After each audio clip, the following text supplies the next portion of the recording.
잠시 기도하겠습니다. 사랑이 많으신 하나님 아버지, 이 시간에 주의 사랑하는 청년들 이곳에 함께 모여서 예배드립니다. 이 시간에 말씀을 전하는 이 부족한 종의 모습은 주님께서 가려주시고 하나님의 말씀만이 드러나는 시간 되게 하여 주시옵소서. 우리 예배를 통하여서 하나님께서 홀로 영광 받으시기를 간절히 사모하며 이 모든 시간 사랑이 많으신 예수님 이름으로 기도드립니다. 아멘. 여러분, 제가 예전에 청년 사역을 할 때 청년들에게 늘 하던 말이 있었습니다. 이 청년부가 없어져도 좋으니 다 결혼을 하세요 라고 이렇게 권면을 했었거든요. 여러분, 그 권면을 한 번 더 드리고 싶은데요, 청년부 다 없어도 괜찮으니 다 결혼하시고 신혼부부로 올라오시면 감사하겠습니다. 신혼부부 맡고 있는 전인성 목사입니다. 제가 그렇게 이제 제 첫 사역할 때 청년부만 이렇게 단독 사역한 거 아니고 제가 작은 교회에서 이렇게 유치부부터 청년부까지 다 섬겼었습니다. 그때 제가 첫 이제 그 교회를 부임했을 당시에 나이가 27살이었는데요. 그때 청년부가 29부터 36까지 이제 있었어요. 그러니까 37까지.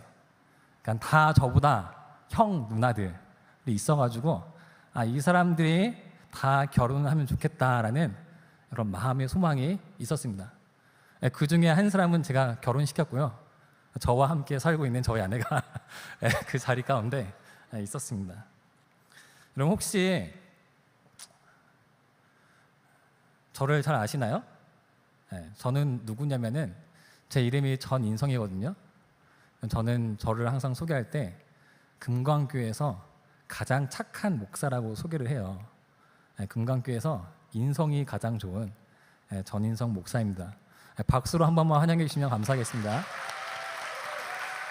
네, 감사합니다. 여러분, 혹시 오늘 본문 잘 아세요?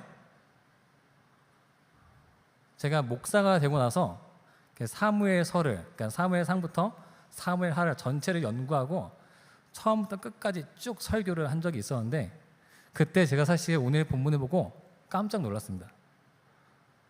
그러니까 전도사도 하고 강도사도 하고 목사가 된 다음에 사무엘을 이제 연구를 한 거거든요.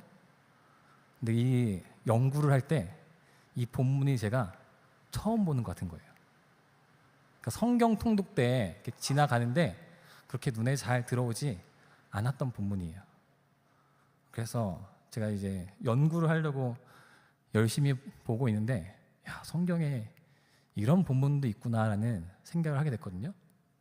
근데 제가 생각을 해보면은 제가 이제 살아오면서 여러분보다 똑똑하진 않아도 여러분보다 예배는 이렇게 많이 드렸을 거잖아요. 그러니까 전도사 때는, 학교 다닐 때는 일주일 내내 이렇게 예배를 드릴 때가 있거든요. 하루에 이렇게 3번도 드릴 때가 있는데, 그렇게 많은 예배를 드렸는데 제가 이 본문으로 설교를 들은 적은 단 한 번도 없는 거예요.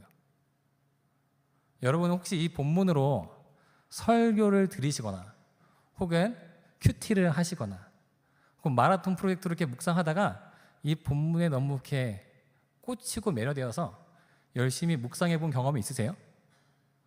없으시죠? 그래서 제가 잠시 시간을 드리고자 합니다. 한 3분 정도 시간을 드리려고 하는데요, 3분 정도 이 본문을 보시면서 다윗이 이제 여기서 행한 일이 과연 잘한 일인가 혹은 나쁜 일인가. 제 전공이 역사거든요. 그러니까 역사에서는 그 왕들이 행한 일들을 평가할 때 공이 있고 과가 있잖아요. 역사에서 그 공과를 평가하는 기준이 있어요. 한번 보여주시면 감사하겠습니다. 첫 번째로, 뒤에 있네요. 시대적 한계와 맥락. 그러니까 오늘날의 시대와 잣대를 가지고 그 과거를 재단을 하면은 안 된다는 거죠. 또 의도와 이 결과의 괴리. 그러니까 의도는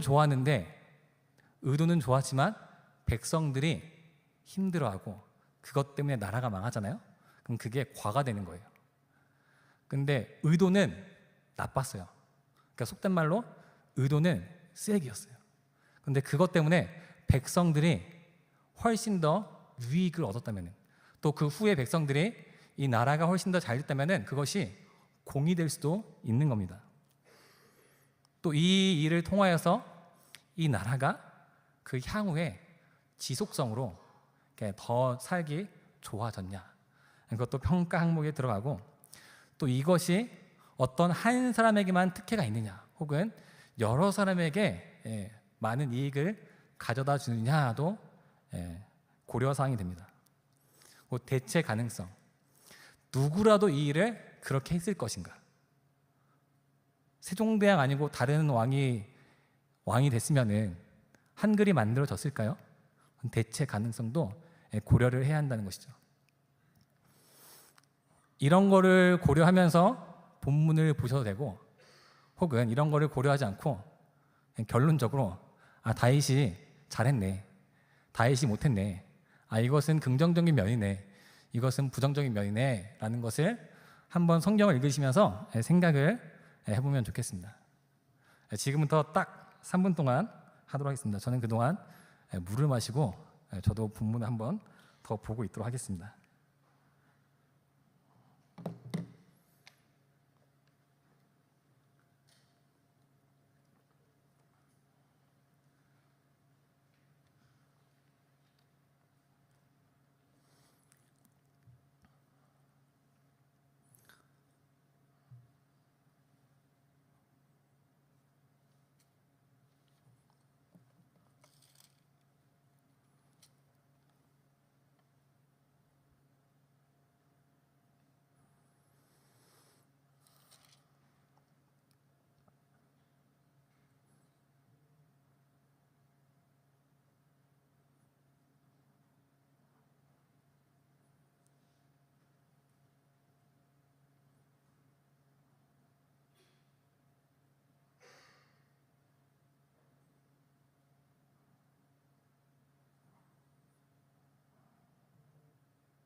예, 3분이 되었습니다.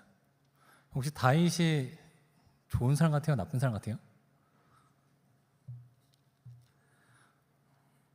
결론부터 말씀드리면은 저는 다윗의 행동이 상당히 나빴다라고 생각을 합니다.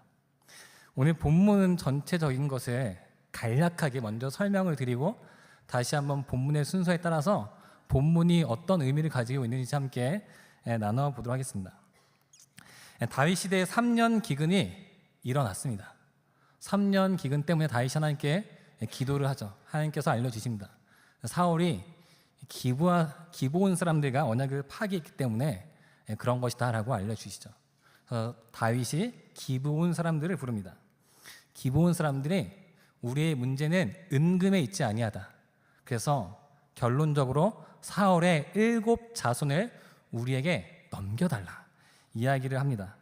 그래서 다윗이 사울의 7 자손을 넘겨주죠. 정확히는 사울의 2 아들, 그러니까 첩에게서 난, 리스바라고 하는 첩에게서 난 2 아들 알모니하고 무비보셋을 남겨주고, 그 다음에 딸 메랍에게서 난 외손자 5명을 넘겨줍니다.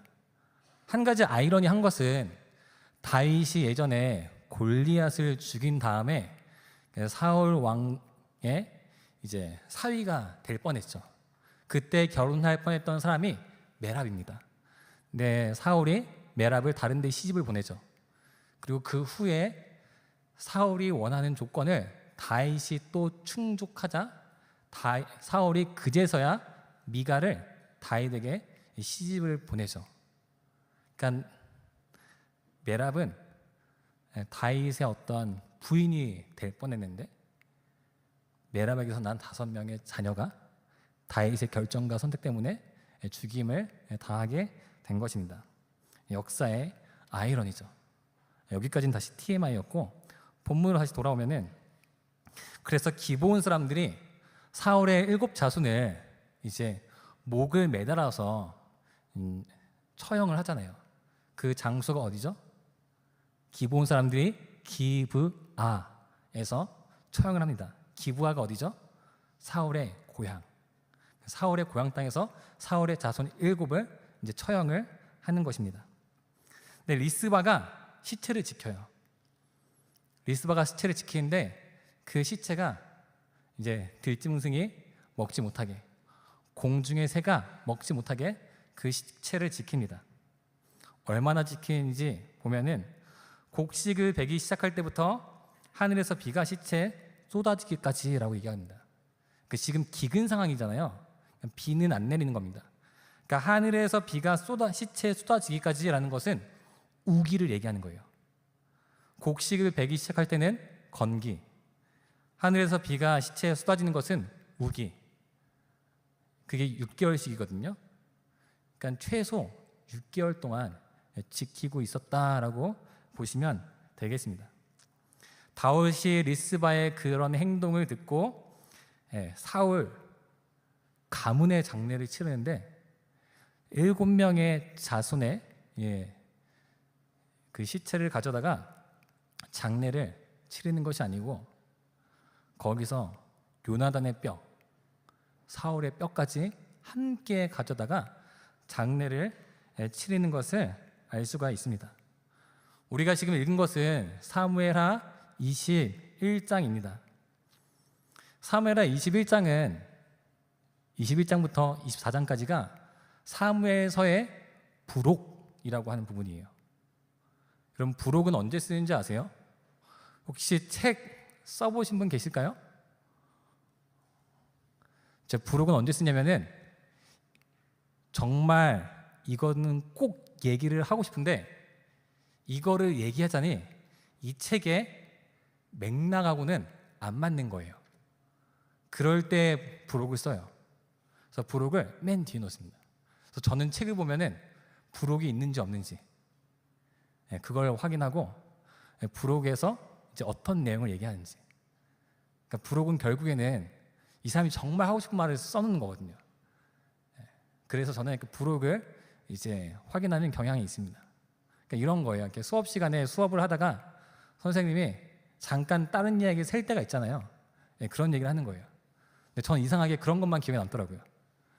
수업의 내용이 제가 이제 기억에 남았으면은 제가 지금보다 조금 더 훌륭한 사람이 되지 않았을까 하는 생각이 드는데 어떤 수업의 핵심 내용은 기억이 안 나고 용비어 첨가는 기억이 안 나고 용비어 첨가를 설명할 때 했던 작은 예화, 저는 그런 것만 이제 기억하는 타입이어가지고 전 그래서 늘 부록에 관심이 많습니다.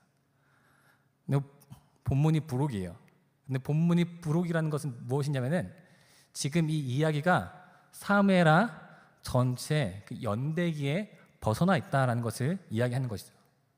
지금 이 이야기는 다윗 왕의 통치 초기에 대해서 이야기를 하고 있습니다. 다윗 왕이 이스라엘을, 그러니까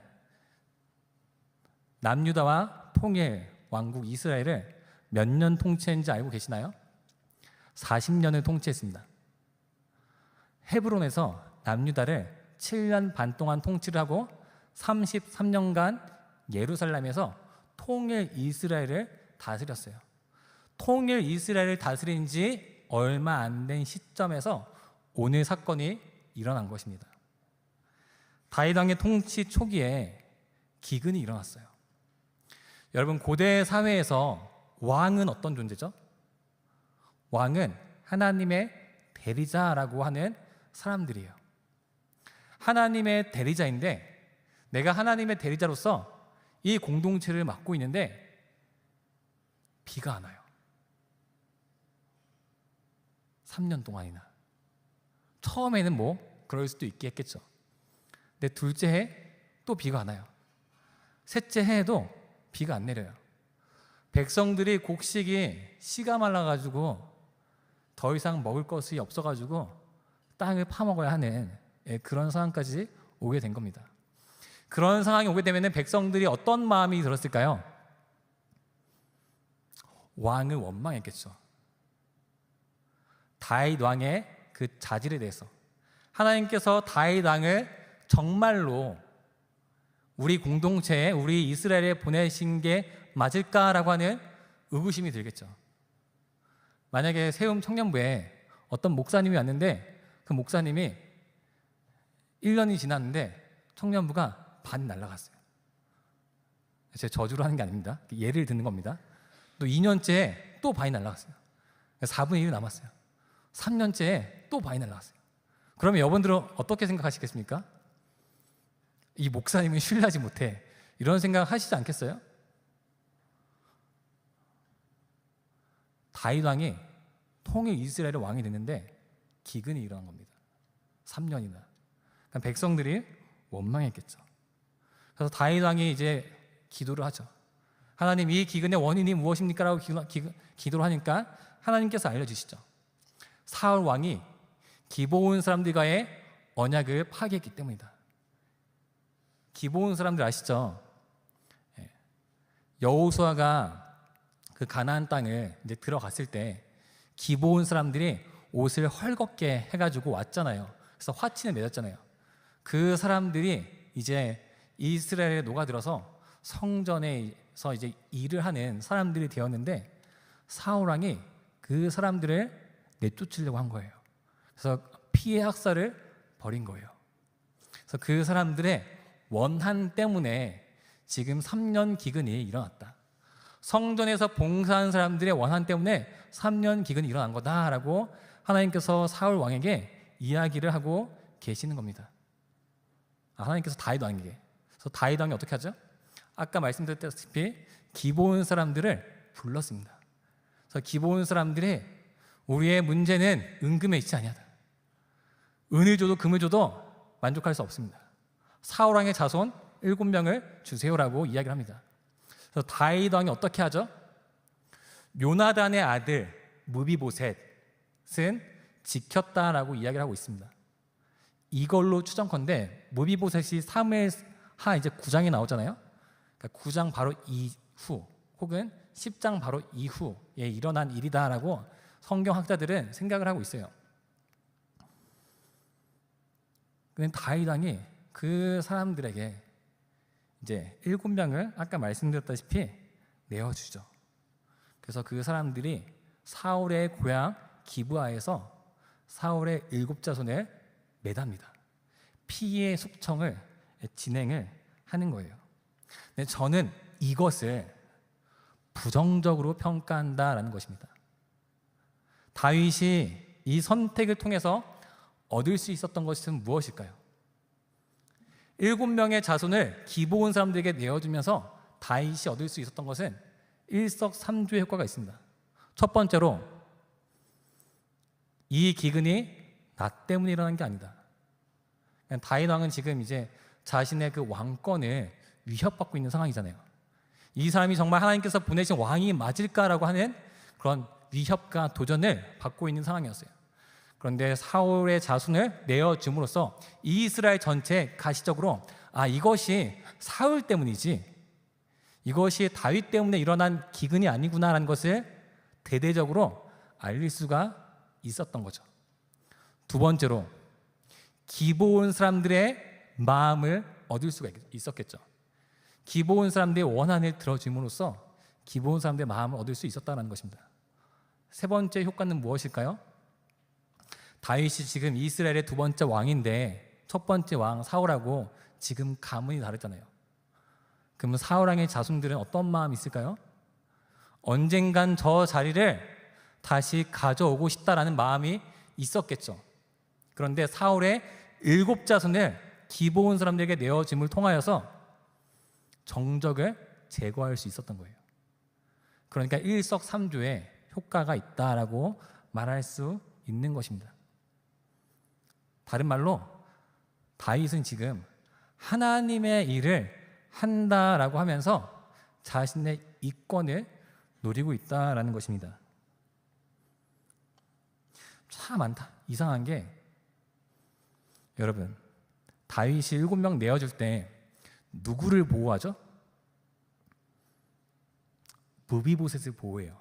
그리고 자기가 사랑하는 요나단의 아들 무비보셋은 아끼고 리스바의 아들 무비보셋을 내어준단 말이에요. 다윗이 요나단을 그렇게 사랑했어요. 근데 나중에 다윗이 장사를 치를 때 어떻게 하나요? 사울과 요나단의 뼈를 가지고 올라가는 거예요. 무슨 말이냐면은 그때까지 사울하고 요나단의 장사를 치르지 않은 거예요. 사울과 요나단의 장사를 치르지 않는 것은 자신의 왕권을 드러내기 위함, 선대 왕권을 존중하지 않는 것이라고 볼 수가 있는 거죠. 그렇게 사랑해서 그 약속은 지켜서 그 아들은 보호하는데 요나단의 장례는 치러줄 수 없는 것, 그것이 다윗의 현실적인 모습이었다라는 것입니다. 여기서 우리가 중요한 영적 교훈 하나를 발견합니다. 다윗은 본질을 놓쳤다라는 것입니다. 다윗은 지금 왕이잖아요. 특별히 하나님이 어느 나라의 왕으로 세워주셨죠? 통일 이스라엘의 왕으로 세워주신 거예요. 통일 이스라엘의 왕으로서 다윗은 유다뿐만이 아니라 이스라엘 전체 사람들을 아울러야 하는데 다윗의 행적을 보아하면은 유다 사람들만 조금 더 챙길 것 같은 그런 인상을 받게 되는 거예요. 여러분 성경책 다 갖고 계시죠?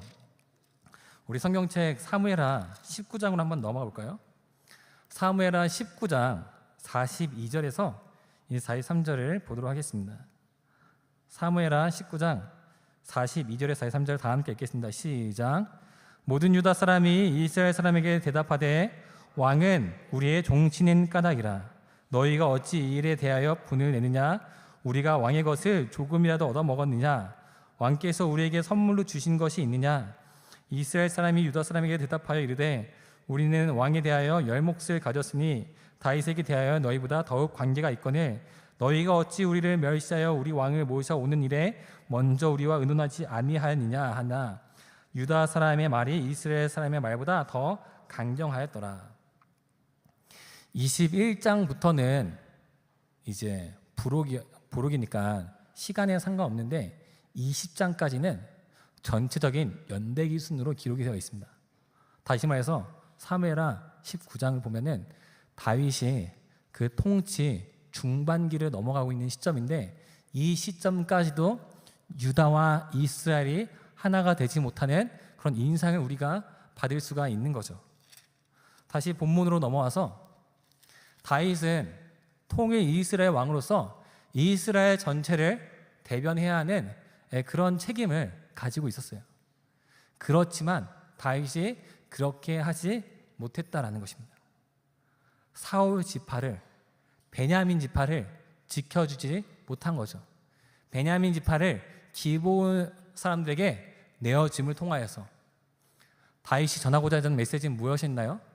너희 베냐민 사람들아, 혹시라도 너희가 반란을 일으키려거든 이것이 너희의 모습이다 하는 것을 선언하는 거예요. 우리 신명기 말씀을 보면은 나무에 달린 자들을 이제 그 날에 장사 지내도록 되어 있습니다. 우리 말씀을 다 함께 읽어보겠습니다. 시작.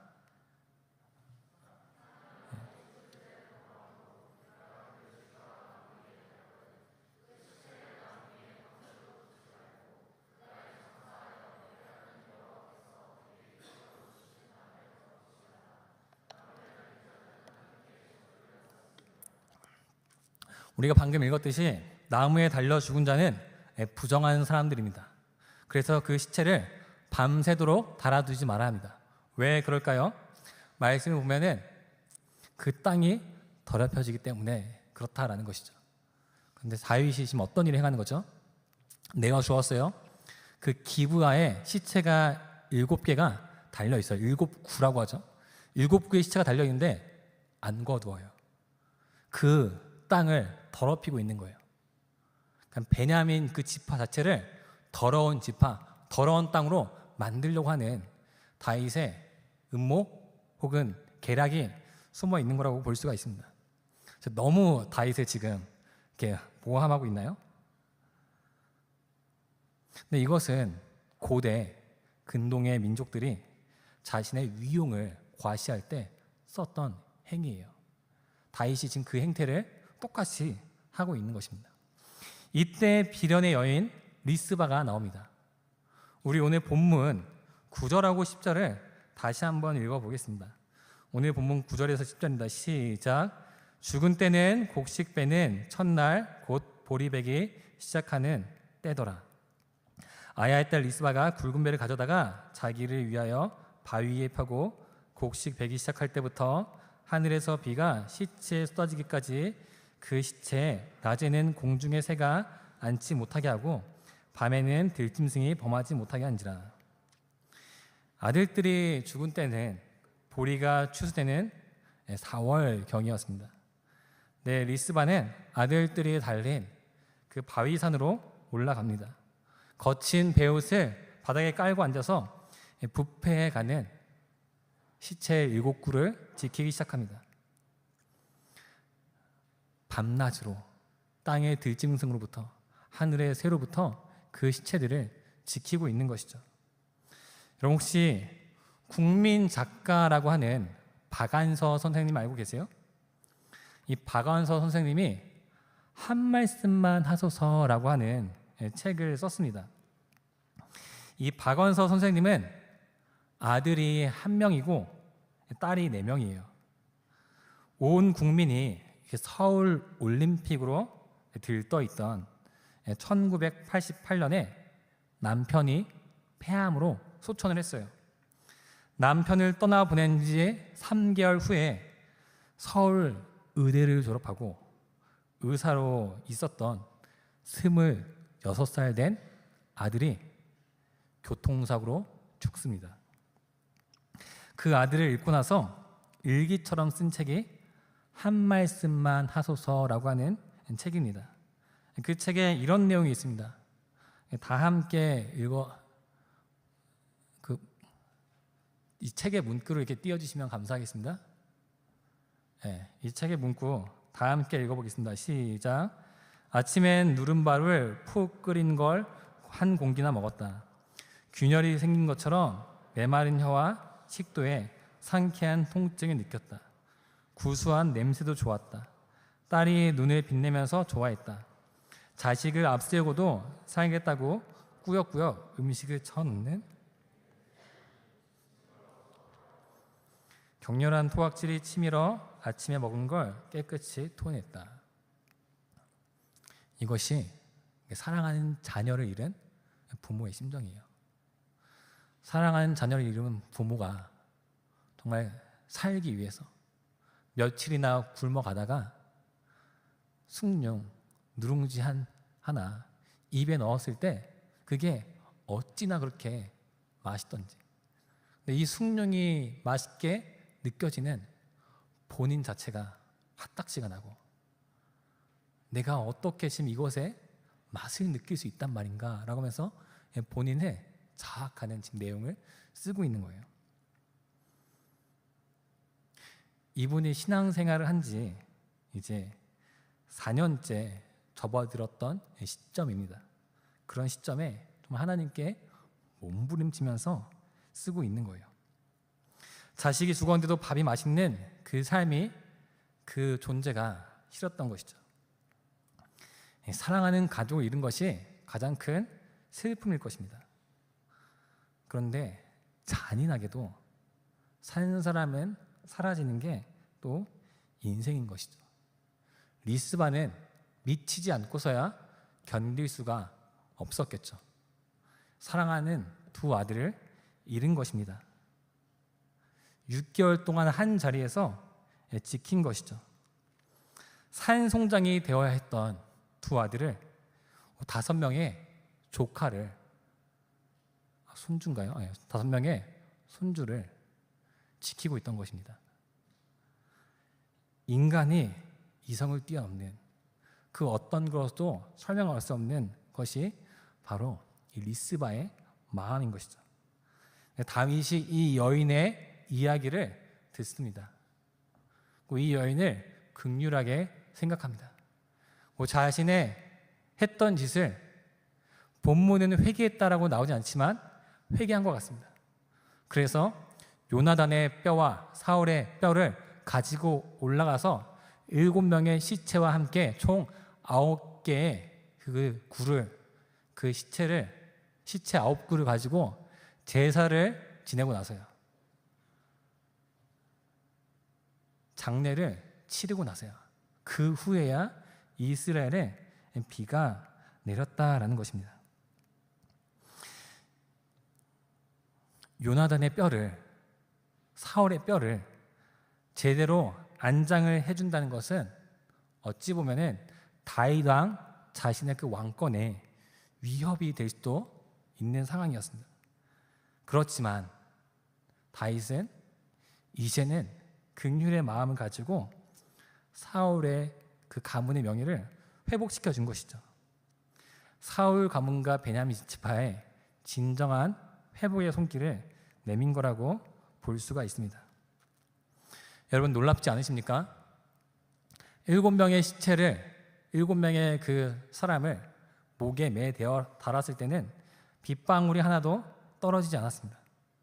하지만 다윗이 계산을 멈추고 원수 가문에 진정한 긍휼과 사랑의 손길을 내밀었을 때 하나님께서 그 땅에 부르짖음을 들으시고 응답의 단비를 쏟아부어 주신 것입니다. 아까 한 말씀만 하소서라는 책을 잠깐 얘기했었습니다. 그 책에 이제 마지막쯤에 가면은 이렇게 써 있습니다. 제가 읽겠습니다. 누가 썼건 실상 그건 그닥 중요하지 않았다. 밥이 되어라, 밥이 되어라 를 입속으로 되뇌면서 나는 분도수녀원에서 맡은 이 세상에서 가장 맛있는 밥 냄새를 떠올렸고 어쩌면 주님이 그때 나에게 밥이 되어 오시었던 게 아닐까 싶은 생각이 났다. 그러니까 이 여인이 하나님의 사랑을 더 경험하면서 나중에 한 고백이 그때 밥이 그렇게 맛있었던 거. 자기는 너무나 죽고 싶은데 이상하게 밥이 내 입에 들어오고 밥이 맛있게 들어온 것은 예수님께서 밥이 되어서 나에게 들어오신 게 아닐까라고 하는 고백을 한 것이죠. 신학적으로는 틀릴 수도 있죠. 예수님이 어떻게 밥이 돼서 입속에 들어가냐 할 수도 있을 텐데 예수님이 밥이 돼서 나에게 들어오셨다라고 이 박완서 선생님이 깊은 묵상을 통하여서 고백을 한 것입니다. 하나님은 한 사람을 찾고 계세요. 하나님은 소외된 한 사람을 찾고 계십니다. 청년부가 인원이 계속 날로 가면서 부흥하는 걸로 알고 있습니다. 청년부가 이렇게 부흥할 때 자칫 교만한 마음이 들 수가 있어요. 한 사람이 등록을 했는데 공동체를 어지럽혀요.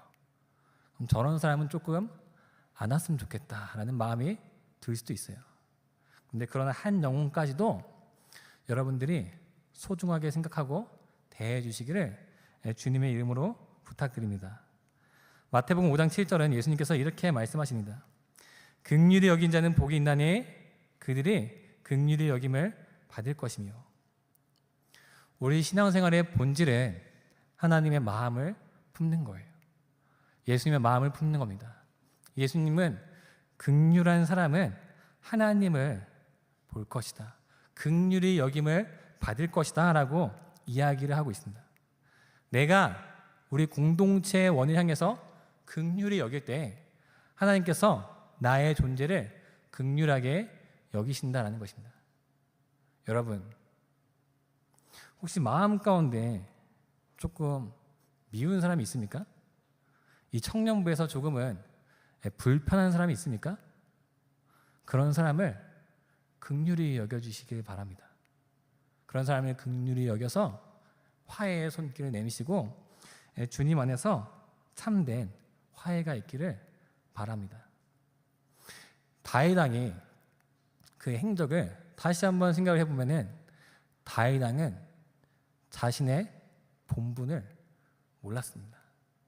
자신의 본분은 통일 이스라엘의 왕으로서 이스라엘 백성들의 화합을 위해서, 이스라엘 백성들의 안녕을 위해서, 정말 진정한 공동체의 하나됨을 위해서 이제 노력을 해야 하는데, 아까 말씀드렸다시피 다윗 왕의 그 통치 중기가 넘어가기까지 이 공동체가 하나 되지 못하는 모습을 계속 보이고 있는 거예요. 그 결과가 어떻게 되죠? 솔로몬 때까지는 안전하다가 그 이후에 남유다와 북이스라엘로 나뉘지 않습니까? 이 공동체가 주님 안에서 진정으로 하나 되지 못했다라는 것을 보여주는 것이죠. 사랑하는 성도 여러분, 주님 안에서 진정으로 하나 되시기를 권면드립니다. 특별히 권면드리기는 다윗 왕이 누구를 챙겨야 되죠? 베냐민 지파를 챙겼어야 했죠. 그런데 지금 기브온 사람들을 챙기고 있는 것을 볼 수가 있죠. 하나님께서 나에게 허락하신 자리가 있습니다. 우리가 아까 찬양할 때 지금 이 자리에서라는 곡을 찬양을 하지 않았습니까? 하나님께서 여러분들에게 허락하신 자리가 있어요. 그 자리에서 여러분이 최선을 다해야 돼요. 그 자리에서 여러분들이 하나님의 말씀을 가지고 나에게 맡겨진 이 공동체를, 그 샘터를, 그 마을을, 그 뜰을 사랑해야 된다는 거예요. 근데 우리 인간의 마음은 다른 샘터가 조금 더 좋아 보이고 다른 뜰이 조금 더 활성화돼 보이고 하면서 다른 마을에, 다른 곳에 더 눈길이 간단 말이에요. 그런 마음 접어두고 주님께서 나에게 맡겨준 공동체, 주님께서 나에게 맡겨준 마을, 주님께서 나에게 맡겨준 뜰, 주님께서 나에게 맡겨준 그 샘터 안에서 최선을 다해야 한다라는 것입니다. 제가 금강교회 온 지 5년 만에 처음으로 청년부 설교를 하는 거거든요. 근데 제가 이 청년부를 설교를 하는데 너무 잘하고 싶은 거예요. 너무 잘해가지고 그냥 여러분들 마음 가운데 뭐 하나님의 은혜 이건커녕 와, 전인성 목사님 설교 진짜 잘한다라는 거를 막 보여주고 싶은 거예요. 막 준비를 하는데 정말 집중이 안 돼요. 아, 내가 ADHD인가? 할 정도로 본문에 너무 집중이 안 되는 거예요. 근데 그렇게 집중 안 되는 제 자신 가운데 어떤 마음이 들었냐면은 너는 세분마을과 영화부의 목사다라는 그 마음을 주시는 거예요. 그래서 저는 세분마을하고 영화부를 섬겨야지. 그래서 제가 어제, 그러니까 이번 주 내내 청년부 설교보다 영화부 설교 훨씬 더 준비 많이 했어요. 하나님께서 나에게 맡겨주신 것이 여기구나. 내가 다른 데 가서 침 흘리지 말아야겠다. 그래서 좀 미안한 말씀이지만 청년부 설교 막 그렇게 열심히 준비하지 않았습니다.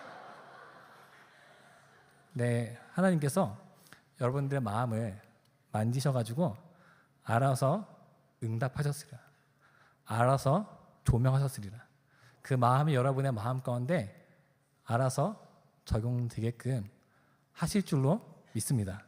그러니 이 부족한 저의 모습은 잊어주시고 주님만 바라보고 주님을 사랑하고 주님을 사랑하는 마음으로 서로를, 공동체를 더 사랑하시는 우리 청년부 되시고, 또 서로 사랑해서 결혼해가지고 신혼부부 빨리 올라오시면 감사하겠습니다. 우리 찬양하겠습니다. 우리 시간에 내 마음의 한 자리 찬양할 텐데, 여러분 우리가 마음 가운데 99를 드려도 하나를 드리지 못하면은, 그 하나의 공간을 허락하지 못하면은 주님께서는 그것을 온전한 마음이라고 말씀하시지 않습니다. 주님께 온전한 마음을 올려드리기 원합니다. 하나님은 다윗을 평가할 때 정말 그 삶이, 제가 오늘 다윗을 엄청 많이 이렇게 깠잖아요. 네, 그 삶이 어떠하건 간에 다윗은 그 전심을 하나님께 드렸다라고 하나님이 평가하세요. 우리의 삶에 부족한 모습들이 참 많이 있습니다. 내가 정말 한 주간 이렇게 살았는데 과연 청년부 예배를 나가도 될까? 내가 한 주간 이렇게 살았는데 아무렇지 않은 척 이곳에 앉아 있어도 되나? 라는 그런 마음이 들 수도 있을 거예요. 근데 이 시간 정말 우리의 마음, 우리의 전심을 하나님께 드리고 합니다. 우리의 전심을 하나님께 올려드려서 내 마음의 정말 작은 한 자리까지도 주님께 드리기 원합니다라고 함께 찬양하도록 하겠습니다.